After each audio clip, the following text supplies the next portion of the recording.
श्री शिवाय नमस्तुभ्यम। आप सभी को महाशिवरात्रि पर्व की हार्दिक शुभकामनाएं। आइए आपको बताने जा रहे हैं कि किस माध्यम को लेकर के महाशिवरात्रि का पर्व पूरे भारतवर्ष में मनाया जाता है। तो एक बार भगवान ब्रह्म देवता को अभिमान हो गया कि मैं ही इस सृष्टि के रचयिता होने के कारण मुझे सभी देवताओं में परम पद मिलना चाहिए। और इस बात को लेकर के भगवान विष्णु जी के पास गए तो भगवान विष्णु जी ने बहुत ही समझाने का प्रयास किया कि सृष्टि के देवता देवाधिदेव महादेव ही हैं।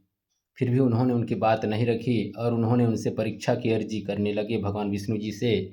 तब जा कर के भगवान भोलेनाथ के पास भगवान विष्णु जी और ब्रह्म देवता दोनों गए और कहे कि हे ब्रह्म देवता, आप इस बात को लेकर के इतने विचलित क्यों हैं। तो देवाधिदेव भगवान भोलेनाथ जी ने कहा तो चलो ठीक है, तुम लोगों की परीक्षा ही लिया जाए। और इस प्रकार से भगवान भोलेनाथ ने एक शक्ति का खंभ का निर्माण किया और दोनों ब्रह्मा और विष्णु जी को कहे कि जो पहले इसके सिरे और इसके जड़ को जो छू कर आएगा वही प्रथम देवता होगा।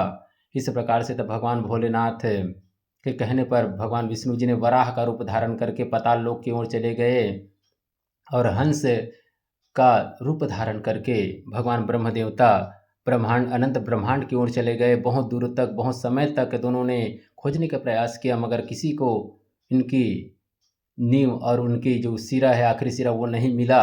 जब भगवान ब्रह्मा जी ब्रह्मांड में ढूंढ रहे थे तो अचानक उन्हें एक केकती नाम का अप्सरा से उनकी मुलाकात हुई। उन्होंने केकती नाम के अप्सरा को कहा कि हे अप्सरा, आप जा करके भगवान भोलेनाथ को इतना ही कह देना कि मैंने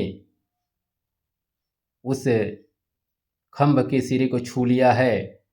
और बहुत अन्य विनय करने के बाद माता जो केकती थी अप्सरा थी वो उनकी बात को माने और जा कर के भगवान शिव जी से कहे कि हे शिव जी, ब्रह्म देवता ने आपके जो शक्ति खम्भ है उसका जो आखिरी सिरा उनको छू लिया है।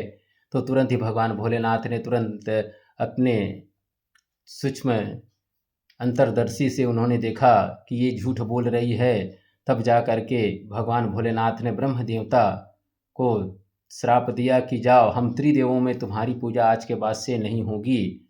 इस प्रकार से तब बहुत अन्याय विनय किए भगवान ब्रह्म देवता ने। और तब जा कर के भगवान भोलेनाथ ने कहा ठीक है, तुम्हारी पूजा होगी मगर केवल हवन में, यज्ञ हवन में ही तुम्हारे नाम की आहुति दी जाएगी। और तुम्हारा मंदिर केवल एक जगह ही होगा और वो है राजस्थान के पुष्कर जिले में।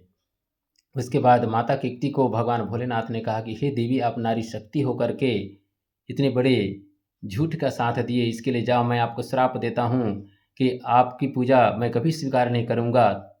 तो देखिए संतों, निश्चित तौर पर भगवान भोलेनाथ की पूजा में केकती का फूल नहीं चढ़ता और अन्य देवताओं की पूजा में उनका केकती का फूल चढ़ाया जाता है।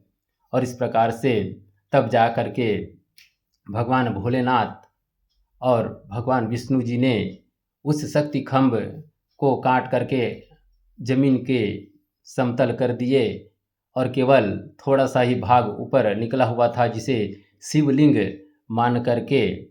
और उस दिन था फागुन मास की त्रयोदशी तिथि कृष्ण पक्ष।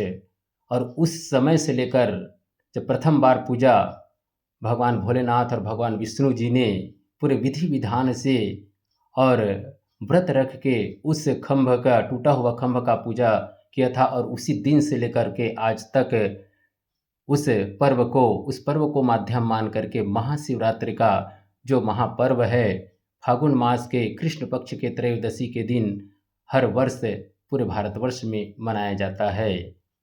श्री शिवाय नमस्तुभ्यम।